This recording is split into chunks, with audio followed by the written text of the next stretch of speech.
Hello, Fluffers, and welcome back to Fluff It, a podcast for furries by furries. My name is Felix, and I am a purple wolf from the United States. And my name is Uno, and I'm a green raccoon from the United Kingdom. And welcome back to our podcast. And today we are celebrating our season finale of season 1. Woo! That's so strange to think that we've already finished like a whole season, but I'm really excited for I this. know, it's so Yeah. wild. I mean, it felt like yesterday that we started the Yeah. podcast, and it's crazy. 12 episodes. That's amazing.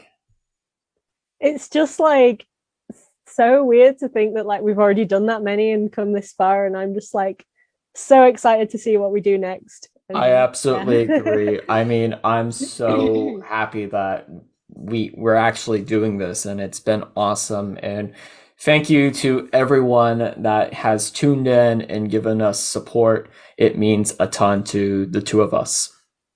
Yeah, thank you all so much. Honestly, we couldn't have done it without all the support.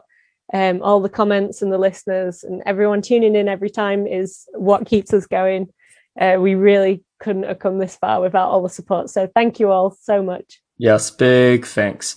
And to celebrate that, today we are going to do our first question and answer video, or podcast.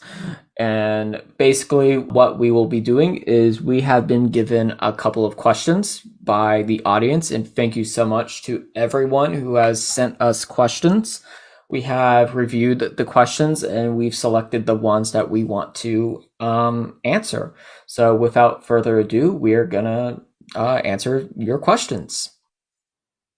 So our first question is, what is your favorite game to play on console? That is a tough question.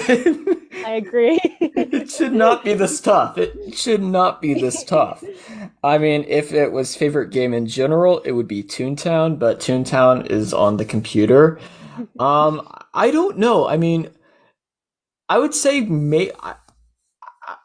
right now I primarily play on the Nintendo Switch, so games I love to play. I would probably say Mario Kart is probably my all-time favorite game on console. It's a game that I got introduced as a little wolf on the GameCube. Then I played it on the Wii, and then now I play it on the Switch, and I have a ton of fun every time I play Mario Kart, especially online. And I mean, it's just a fun game, especially when you can play customizable Walrus me and beat people. Friends, family. It's fun. And it's one of the few games that I'm actually generally good at. And I can confidently say that. Most games I stink. But other games I do enjoy is I do enjoy Tetris 99, which is a battle royale type Tetris game. And then I also really enjoy Battlefield. Yeah, yeah, there's some good choices. I mean, for me, like it's kind of hard to say. Like, I don't play that many games now because I don't get a lot of free time. But I grew up with the PlayStation, so my favorite. This is kind of cheating to answer with this, but my favorite kind of game series is Crash Bandicoot. So I don't know which one would be my favorite. Maybe the third one if I absolutely had to choose one. Um, yeah, so yeah, Crash Bandicoot Warped, the third one. But other games that I really like Rayman 3. That was like my main one growing up. I just love that game, like the art direction and just like the villains in that and the storyline are so weird and surreal, but I just really love it. I also really like Ratchet and Clank. That's another favorite of mine. That's like what you said as well. That's like the one game that I genuinely can say I'm good at, whereas other games I'm really terrible at. I also really like Lollipop Chainsaw on the PS3, which is this sort of weird, like comedy horror game. It's actually from the director James Gunn, who did the Suicide Squad, Oh, which I was interesting. like obsessed with for ages. So I really like his work. So I really like that game as well. And yeah, that's about it, really. I mean, there's so many more that I could choose, but I don't want to take like hours and hours to Yeah, answer this we could be question. here for a while. I mean, two other Yeah, games that quickly came up to mind is I love Death Road to Canada. That's my yeah, favorite indie game. Definitely recommend it. And it's cheap. I think it's only $15 and or 15 US dollars. I keep on yeah. forgetting. And then my favorite narrative game is Assassin's Creed 3. I really love the American Revolution setting, and it has one of my favorite villains, Haytham Kenway. So, but Yeah, yeah, I mean, it's a tough question, but I would it probably is. say if I had to choose one, Mario Kart. Yeah, I think the one for me would be at least something from the Crash Bandicoot series, although it is very hard to narrow it down to just one. Yes. So, a second question we got was, how did we come up with our personas? Yeah, so I think we touched on this a little bit in the first episode, but Yes, um way back. yeah, that was quite a long time ago, so I imagine a lot of people will probably have joined us since then. But yeah, to kind of sum it up for me, like I when I first sort of properly got into the fandom, I decided I needed to have a persona. I picked a raccoon, partly inspired by Rocket Raccoon, but also just because they are one of my favorite animals, and I kind of feel like I relate to them a lot. Like I like the nighttime, I like snacks, I like to, well, not really be sneaky, but I'm often like quite quiet. So I just feel like I can relate to them a lot. And Uno's colors were based on the apple and raspberry J2O, which is like a drink, because that was inspired by the soda-roos, which are like kangaroos based on different drinks, which were quite popular when I first got into the fandom. I still need to But check those out. yeah, they are really cool. They have some really cool designs, but obviously I wanted to be a raccoon, so like um, a raccoon with those colors, and really like Uno was just sort of designed with the intention to be made into a suit. But I didn't really know if I'd stick with the character for that long. But to be honest, after years, it just never changed. I mean, his design has been tweaked slightly, but I just never like disconnected from the character. I always felt like it was a good character for me. So yeah, that was it really for me. Yeah, for me, Felix is my second fursona. I used to have a tiger named Baron, and I actually do occasionally still draw a little bit of Baron every once in a while.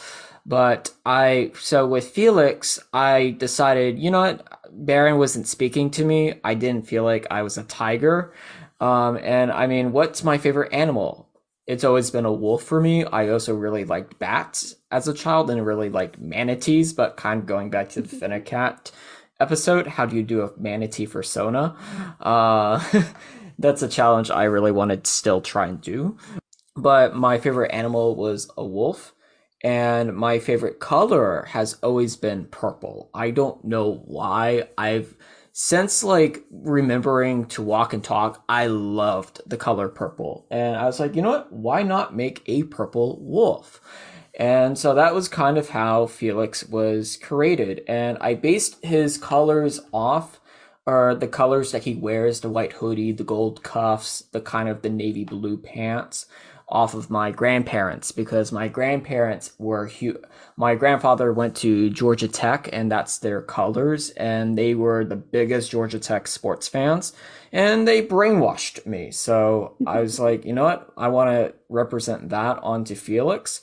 And then I chose the name Felix because Felix was a name I really enjoyed. It means happiness in Latin and good luck. So, and I thought that was a really good name meaning for him. And with Felix, that was my Latin class name because in high school and most of our language classes, we had to pick a name from the culture or the society that we were learning the language from. And doing Latin, it was Roman names, and Felix stuck. But yeah, that's how Felix was created, and it's been a blast with Felix. Obviously, his designs changed a little bit like Uno's, but I mean, it's a character I absolutely love and adore. Um, so yeah, same thing goes for me. I mean, Uno's just a character that's stuck with me for ages, and I really can't imagine anything different now. But anyway, moving on to the next question. This third question is, how did we meet? Oh my goodness, that's actually more complicated. Because most Yeah. people have like one single meetup and then they've known each other since. I first met Uno on a art website. I was in the ninth grade in 2016, and I, for some reason, I was getting into a huge Crash obsession in the ninth grade. I don't know, it was kind of like this revival for me with Crash Bandicoot. And I was going through Crash fan art and I stumbled across Uno's Crash Bandicoot fan art. And it immediately jumped out to me, unlike the other Crash Bandicoot fan arts around her work. And it was because the style was very toony, and I mean, it was a style that spoke so well to me. I loved Uno's style, and I might have even made a few like comments because I really adored Yeah, I the. do vaguely remember, like I remember your old account name. So like I must have had some comments or at least seen you come up at some point because I do remember it. Yeah, And like but maybe your like very old artwork.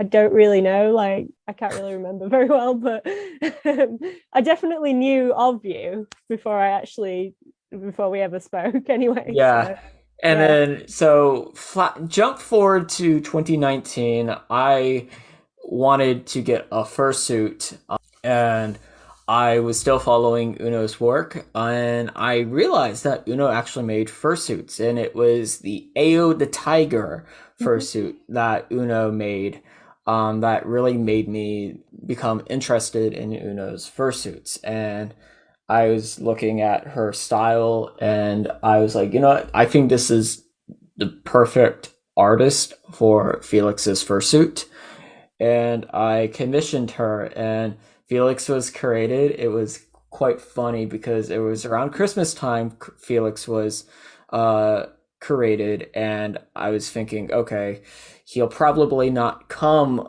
by Christmas. It'll be January, and then suddenly he shows up out of nowhere. I mean, 2 weeks almost. I think it was 2 weeks after he was made. I mean, nothing goes through customs that fast. I mean, it was really weird. Yeah, I remember being so surprised. I wasn't expecting him to turn up because I remember I think I put a Christmas card in the box. And like in my head, I was thinking, there's no way you're gonna get this before Christmas. But then I think we were both surprised when he did show Yes. up before Christmas. And then jumping forward to 2020, I saw that Uno was doing art trades, and Uno's always been one of my favorite furry artists. So I was like, you know what? I'm gonna ask and see if she would do an art trade. And to my surprise, Uno said yes, and we did an art trade. Then I got into Instagram because I was very curious. Uno asked me, or I asked Uno a couple of questions about it. And then later in 2020, I asked if we could do a second art trade, and I think we started talking about comics on the side, and I think, Yeah, we did, I think. and Something to I, do with like comics and writing, I think, was our first sort yeah, of conversation that wasn't based around a commission or a trade or something. yeah, and I mean, I would say that it's been history since then, and really it was, and then we really started to talk more and more in 2021, and I mean, and then because there's tons of people you meet online, there's tons of friends you meet online. Or the day I knew Uno was going to be a really ironclad friend was when we did the a second podcast for my podcast class. We did Fluff It, or the pilot of Fluff It, and that was amazing. But I had to do a fiction narrative podcast called Attack of the Adverse that I've not released to the public yet, just because it's a narrative, and I'm like, Yeah, ah. my voice acting in that is not not too My good. voice acting was bad in that too. But I mean, we had a ton of fun. I mean, Uno did not have to help me, and I think it was that when I realized, hey, we could do Fluff It. And Yeah. I mean, she didn't have to do this, and I'm extremely grateful for this. And I think, and I guess since then, we've like just started talking more and more.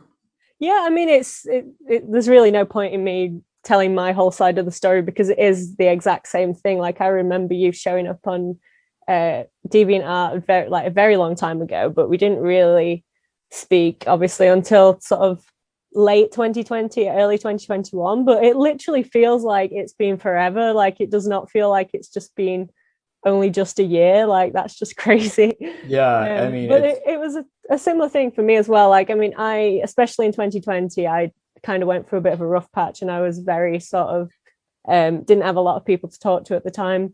Because obviously we couldn't, most of my friends are sort of like real life, well, not real life, but like kind of in-person friends. And obviously not being able to see them for a long time was not very good. Mhm. But I think it was really good timing for me because I was wanting to get to talk to people online a bit more because just to make more online friends. And I don't think I even imagined that it would turn into such a good friendship and that we'd do so much stuff in such a short amount of time. It's just amazing to think about how much stuff we've done already.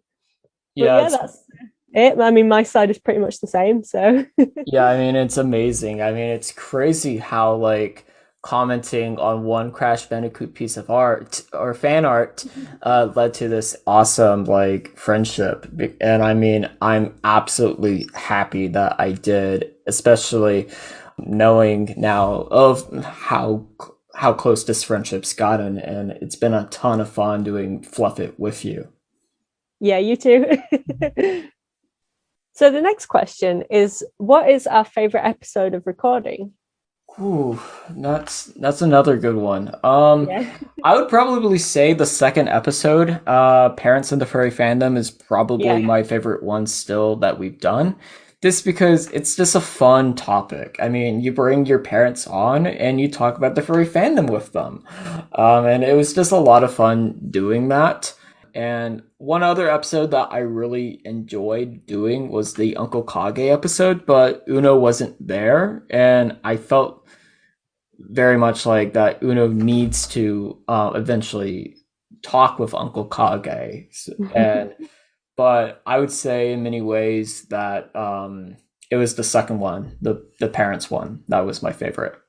Yeah, I was also going to say the parents episode is my choice because like what you said, I mean, it was just really fun to like have their opinion on because it's kind of something like, I mean, being a furry is just a thing for me anyway that I've done for years, but I've never actually sat down with my parents and like asked them what they think of it. So that was a really interesting episode. Yeah. But another one I really liked was the recommending like underrated furry media and stuff. That was a fun one. Our longest episode, I believe. Yeah, because I just think like, I mean, I don't know if the listeners found it like as interesting as I did, but I'm really into like obscure old cartoons and media and stuff. So for me, that one was really fun to kind of go back and think about things that I liked as a kid. Yeah, I Yeah. really liked that one. Yeah, I mean, trying to like get into like the underrated furry media that you mentioned, and I remember, I mean, it's funny like this after that episode came out on HBO Max. There's a new show called Jellystone, which is basically a new show parodying all of the Hanna-Barbera characters, and I just love the Top Cat episode so much. I Uh, still haven't watched that. I really oh need my to watch gosh, you that. need to. It's amazing. Although I can say from that episode, I have been reading the Wolves of Beyond book. I actually really like it so far. Oh, awesome. Awesome. It's very reminiscent of like things I would have read as a kid. So very nostalgic. Uh, so our next question is, what would you recommend for a furry in a place with little to no community and who can't seem to find any groups online? I'm in New Zealand and there is nothing here. So what I would say for this one is it's a very tricky one, but you would be surprised because furries are everywhere.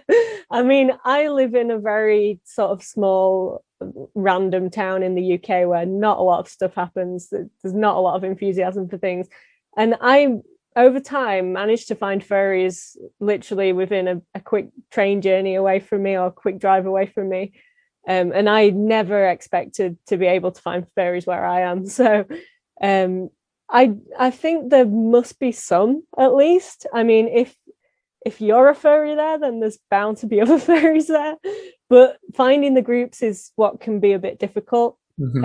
Um, because I mean, you've got the option of conventions and meets, or finding online groups, and both can be very hard to find if you live in sort of an area where there doesn't seem to be a lot of Yeah. things happening. But it's definitely, I would say you probably would be surprised. I think there will be something out there. It's just a case of keeping at it and keeping looking for things. Yes, I would absolutely agree. I mean, for because I was raised in the Atlanta area in Georgia, and while there are furries there, there's not a huge furry like meetup group in Atlanta, and that was one of the biggest challenges. But I know there are definitely furries in that area because I mean, at Megaplex, I took a photo with a lion, and we were just taking the photo for fun. And then it turns out later that he lives in the exact same hometown that I did. I was like, whoa. But now living in Florida for school, it's challenging. I mean, we used to have a furry group here at the college by Cactimut on Instagram, but that has unfortunately kind of faded away and disbanded, and but there are definitely furries here at the school and at the college, and I mean that's one thing that I would definitely recommend is continue pushing because you are going to eventually run into furries wherever you go. Yeah. Finding groups online is a little bit tougher for me just because I'm typically someone who's not the biggest fan of group chats in Yeah, I'm general. the exact same. The large Discord servers, I don't really like them. This particularly because the conversations there are very like small talking in many ways. It's like, hello, how are you doing? And then occasionally random meme, and no one speaks for like 48 hours and then repeat. And you don't really get to know the person until Mm. you start like really one on one chatting with them. And I mean, if there are any furries out there that you're wanting to like get to know, do not hesitate to like ask them, hey, I would love to talk with you, because most likely they would love to talk to you too. Yeah, I agree. I mean, another thing as well that I see a lot of people do is they'll put up I mean, you don't necessarily have to do this. I've never done it myself, but will put up a post on maybe Twitter or Facebook, or even Instagram, and just kind of say, any furries in this area, or um, is anybody a furry in wherever you live? But yeah, I mean, as well, if your area has any other conventions like Comic Cons or gaming conventions and stuff, it's more than likely that there will be furries there as well. I mean, that's how Hmm. I met a lot of my very first sort of group Yeah. of furry friends, was at a Comic Con. So it's just a case of it. I mean, it's easier said than done, but like just keep at it, keep trying to meet people.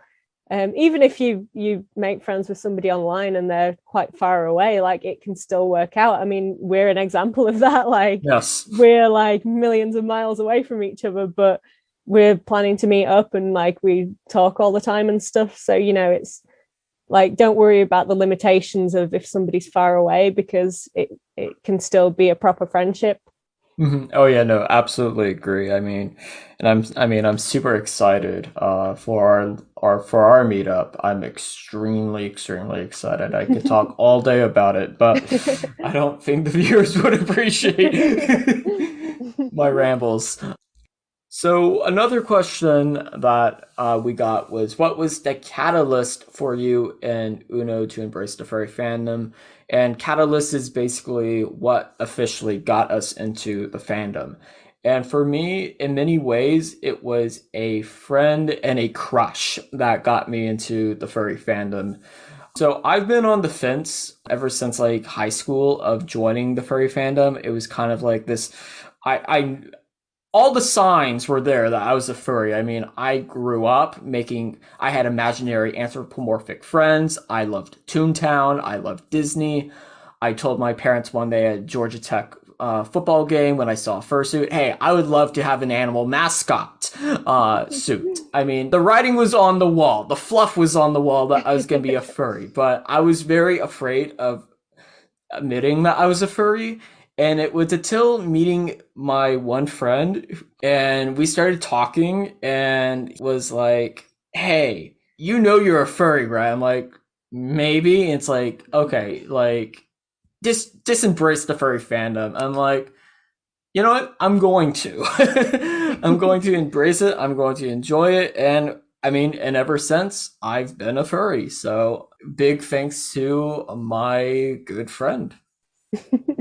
So for me, it was a little bit different. I mean, I was 15 when I properly got into the fandom, so I was still in high school. But I mean, I was the same as a kid in that like all the signs were there. I was really into Disney, really into Crash Bandicoot and Sonic and all the Ampho like popular Ampho characters. So it was obvious that I was going to be a furry as soon as I discovered that being a furry was a thing. But for me, it was sort of around the time when Instagram was really sort of taking off, especially in the fandom. So a lot of fursuiters were kind of appearing on Instagram for the first time. And I remember being in high school and just like I kept seeing them every day. I'd like go online and I'd see fursuiters, and every time I saw them, I was kind of getting closer and closer in my head, like I really want to try this. So it wasn't until like I tried to make my first fursuit. I mean, I made my first suit because I couldn't afford to buy one. But it wasn't until I made my first suit that kind of made me realize like, yeah, okay, I'm a furry now. But I mean, for me as well, the thing that kind of kept me in it to begin with, because I didn't have any furry friends at all at first. But at the time, because I was quite a weird kid, so I was like not very popular. I didn't have a lot of friends. But the furry fandom just kind of seemed like this community of just loads of weird kids in a way, and just people who would just like they seemed so nice, and it was all about having fun and getting to dress up and be creative. And to me, that was sort of what I needed at the time because it was like a break from all the kind of real life stuff. But then the thing that sort of kept me in it was just the creativity, and I started to make friends there, and making more suits, meeting people, going to the events, and that was what kept me in the fandom. But definitely the thing that made me embrace it was after I made my first suit and just realized, yeah, I'm enjoying this so much. Like this is not something I want to just drop out of.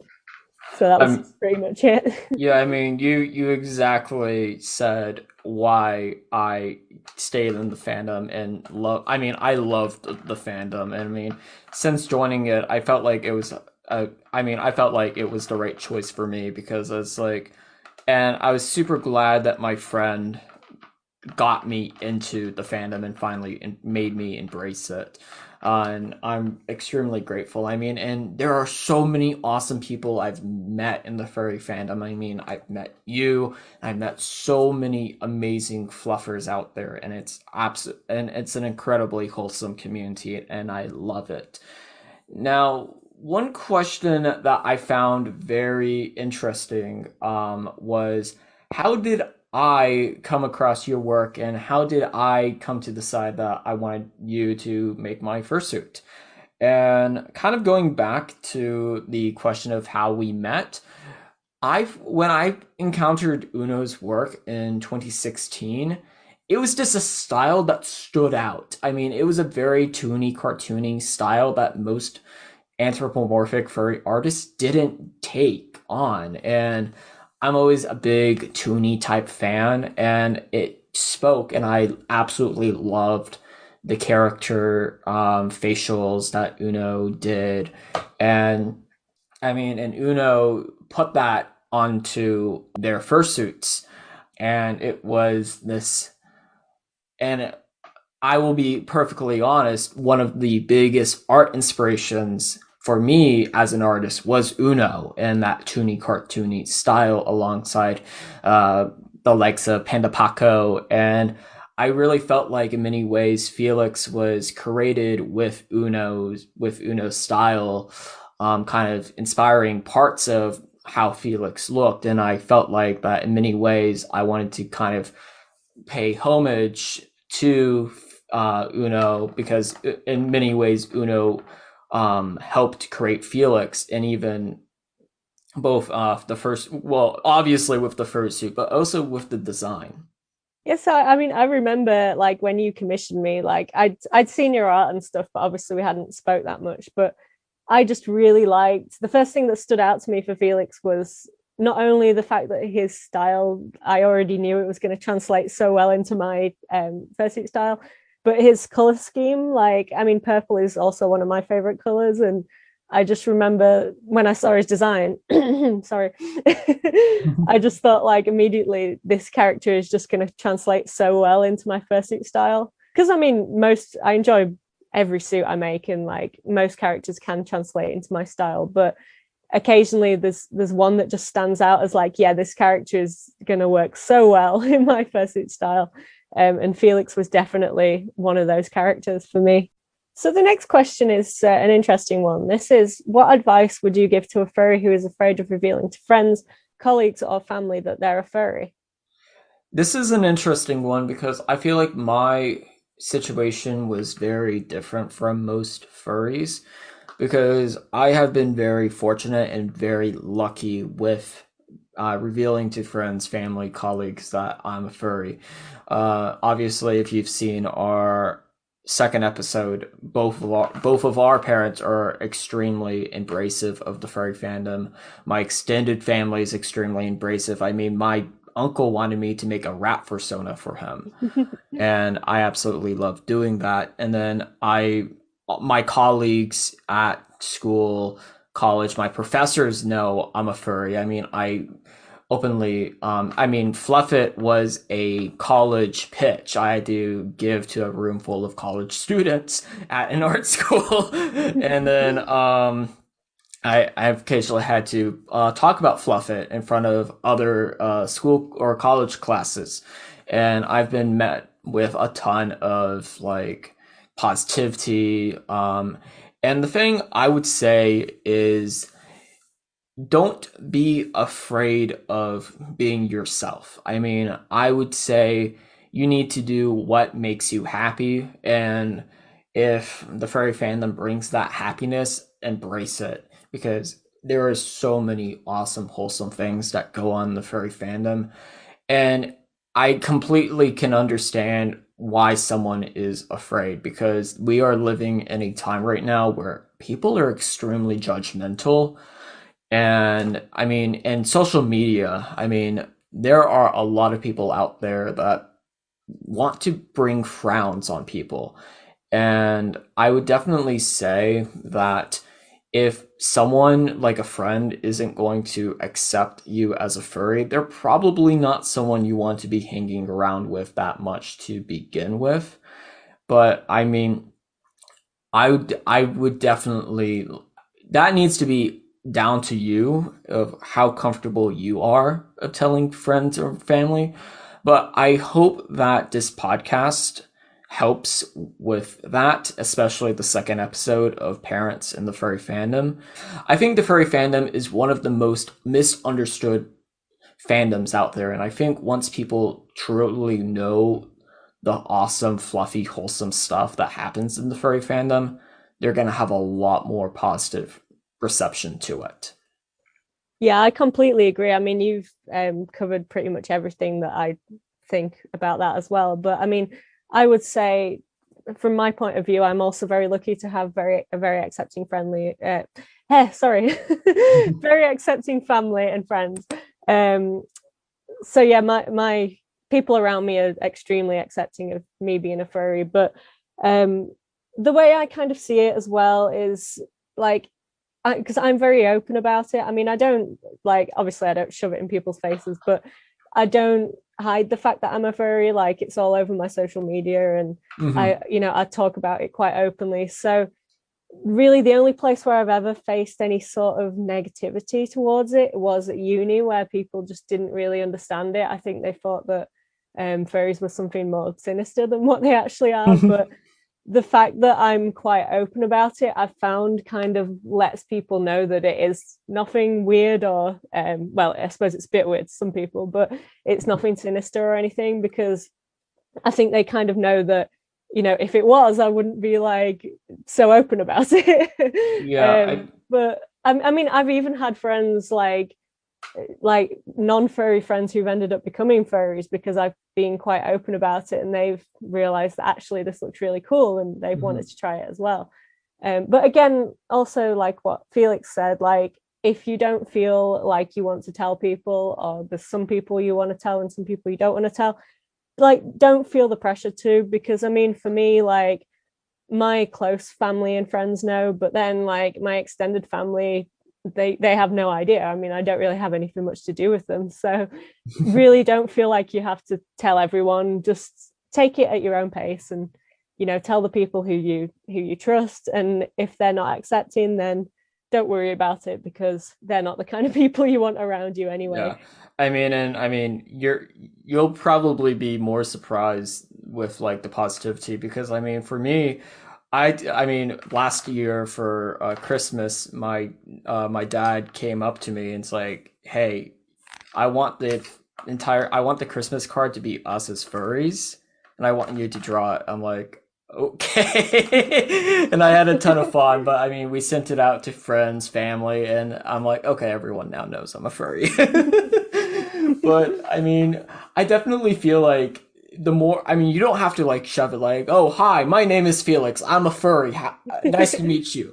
But I think if you like talk openly about it, not like, it's kind of like, it's kind of like, hey, I'm definitely not doing something suspicious. Someone's gonna be like, I don't know about that. So, I mean, I feel like that's the biggest thing that the biggest challenge with a lot of new furries is it for a lot of furries, it is quite daunting to like say, hey, I'm a furry. And I think it's hard to tell people at first, hey, I'm a furry. I think once you kind of get more experience, like saying, oh yeah, I do furry stuff, it gets a lot better, and Yeah. especially I've gotten a lot better at it just because one, my family knew that I was a furry. My family kind of talked with one another. Nothing like, oh, he's a furry, disgrace. But it's like, oh yeah, Felix went to a furry con, and then the Christmas card, and then doing Fluff It. So, but no, it's been a lot of. I mean, I would definitely say like you need to do what makes you comfortable, but I mean, there are you I would be surprised if people didn't come out being very supportive. I mean, there will be people out there that will like love you for who you are, and those are ultimately the people you want to be around. Yeah, I completely agree. Just do what makes you happy, and don't feel the pressure to like tell everyone straight away, and don't worry about it, because it's not as big of a deal as a lot of people make it out Yeah. to be. Being a furry is just at the end of the day, it's just a really fun hobby. It's nothing to worry about. So Mhm. yeah, that's covered it really. I mean, just take it at your own pace. Now, the next question we have is will Uno come to the United States for a FurryCon next year? And I'm very, very happy to actually be able to answer this question with the answer I want to give for the first time. And that is yes, I will be. I'll be at Amphicon, which is in July next year. Yes. So I mean, over the years, I've had so many people ask me this question. Every time it's like, no, one day I will. But this is the first time I can actually say, yes, I will be coming to a US convention. And I'm extremely excited. It hasn't even set in yet, like sunk into my brain that I'm actually going to the US and to a FurryCon. But I'm super excited. I just can't wait for that. It's going to be such an experience. Yeah, no, I mean, I'm super excited for you, and I mean, I'm super excited too because I'll also be at Anthrocon next year, and I mean, we're gonna have a ton of fun, and I mean, I'm super excited that you're finally coming to a furry Me con. It's been too. so long, it's too long. I know. And I mean, I'm just ecstatic because earlier in the year when we were like, I was like thinking, okay, I want to do Fluff It at Anthrocon. It was around the time I did Megaplex because I went around Megaplex. I talked about the podcast, and it just felt very strange without Uno. And I was like thinking, how can we get Uno to the United States for a furry convention? Either that was Megaplex, Anthrocon, you name it, and then kind of things started playing well and favorably to our schedules I that it's gonna happen, and I'm Yeah. super excited. Yeah, I absolutely can't wait. It's just going to be an absolute highlight. I'm so excited. I Yes, can't I say am anything other too. than I'm just incredibly excited. Yeah, we've been talking about it behind the scenes, and oh my gosh, we are super excited. And then our last question is, what is your favorite furry memory? So this is a tough question because there are so many. Um, I would say that, I mean, there's a couple, like one that was a really good memory for me, which was kind of a in-person one, was doing charity events as my tiger character, which Felix mentioned earlier, Ayo. Ao the tiger. So I used to do charity events in him over the summer, and that was always a really good memory because I really enjoy like fursuiting around just the general public where people don't expect it. And especially an environment like a charity event that's just a really good positive environment. Just seeing all the people and like how happy it makes everyone, like that's what fursuiting is all about for me. And that does stand out to me as a good memory. Another one would be a few years ago, I took my suit. Well, I did it a few times actually. Took my suits to Goth Weekend, which is in Whitby, and going to like the dancers at night in fursuit was just hilarious, and just opened up for so many funny situations because like you're kind of in a room full of like mostly alternative people, but like a few sort of costumed people and stuff as well, and it's just so funny. And also another one to add on to it would be one of the fur meets I went to a few years ago where we kind of infiltrated a concert that was going on in the middle of town. And a load of furries were like in the audience. And I don't know what band it was. I think they were like a cover band or something, but I just remember the lead singer like stopped what he was doing and said, okay, I was not expecting to see giant wolves in the audience. So those are, I mean, there's so many memories. I could think of so many more, but they're just the kind of in-person ones that stand out off the top of my head. But also to cover like an online memory, I would definitely say doing Fluff It, and just like our conversations and like getting to know Felix. It's just been like so much fun. So as far as kind of online memories go, that's definitely the top one for me. Hopefully we will also have some kind of in-person memories as well very soon. Yes. So yeah. Yeah, no, it's been amazing. I mean, I'll start with my in-person memory, and I guess it's two. One that so the earliest like big happy memory I remember was I was kind of walking back from so I was in my room freshman year. I was living in a haunted hotel dorm. But it was around Christmas time of 2019, and I was when so it was the day that so I sent a Christmas gift to one of my furry friends. He just got it. It was like it took a while with customs. He was living in Germany. Then he sent the photo, and he was like super ecstatic. I was super ecstatic. And then to kind of like on top of that, my mom sent me a message, and I was like, okay, what's going on? And then she shows a picture of the Felix fursuit at home 3 weeks early, and I literally shriek in like happiness. I mean, I went like full like 4-year-old child like Christmas, like crazy. With like my like with like me like yelling in excitement. I was like, whoa, I can't reenact. I don't want to blow anyone's ears off. But I mean, I jumped back. I was super happy. I mean, that was just awesome seeing Felix actually there. Um, Another really awesome memory was actually approaching Uncle Kage at Megaplex and asking if he would come on the on Fluff It. And I mean, I was extremely nervous. I mean, throughout the Megaplex, I was wanting to ask him that, but I didn't want to like suddenly go up to him and be like, "Hey, do you want to come on Fluff It?"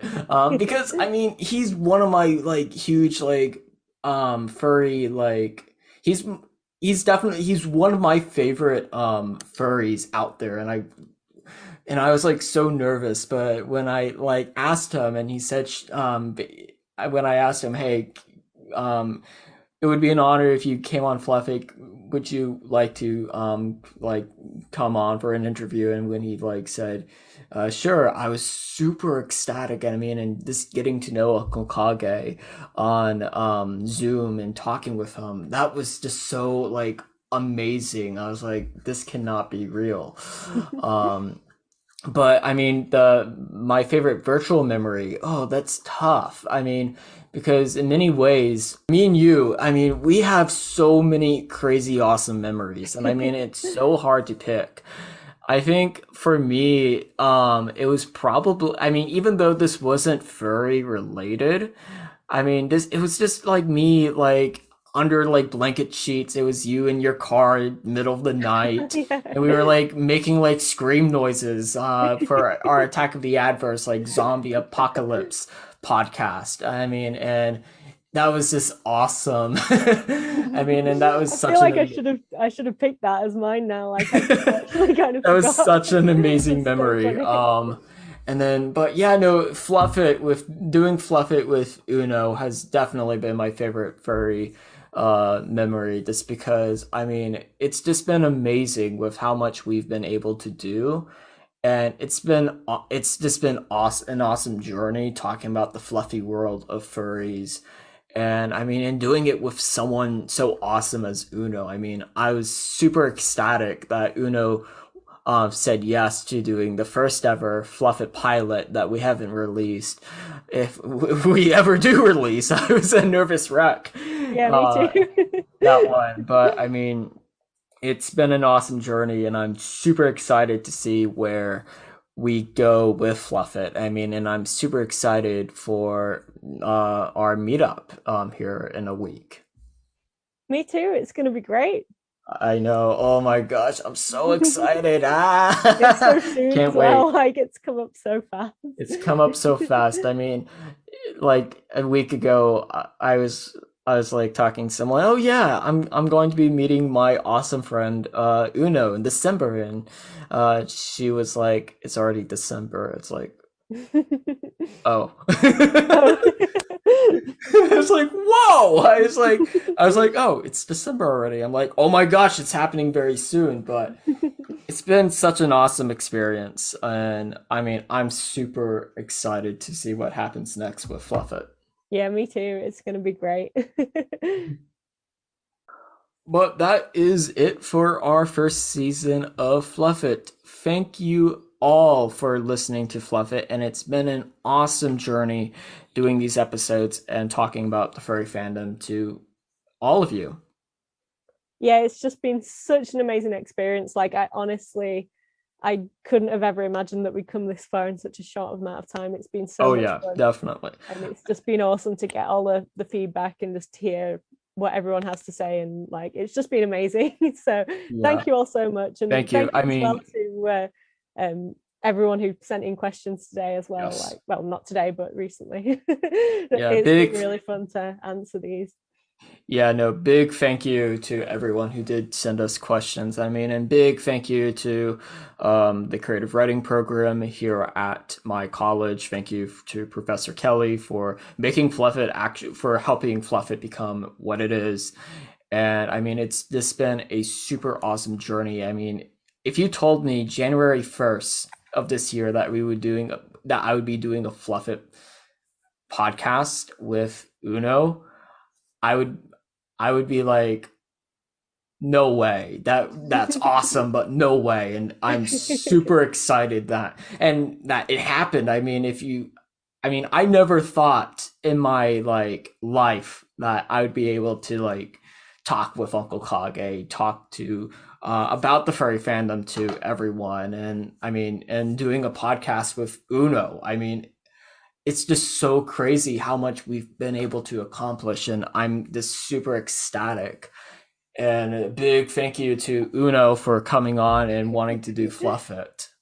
Thank you. I mean, thank you for inviting me. Like the same, honestly, I could say the exact same thing. Like there was no way I ever imagined that we'd actually be able to do this and just take it so far, Mhm. to the point that, like, you know, we've spoke to some amazing creators in the fandom, and we've had so much like amazing feedback, and even like the fact that we're actually both going to be at Amphicon next year. Like, Yes. I would never have imagined that we'd come this far with it. It's Yeah. just been such an amazing journey.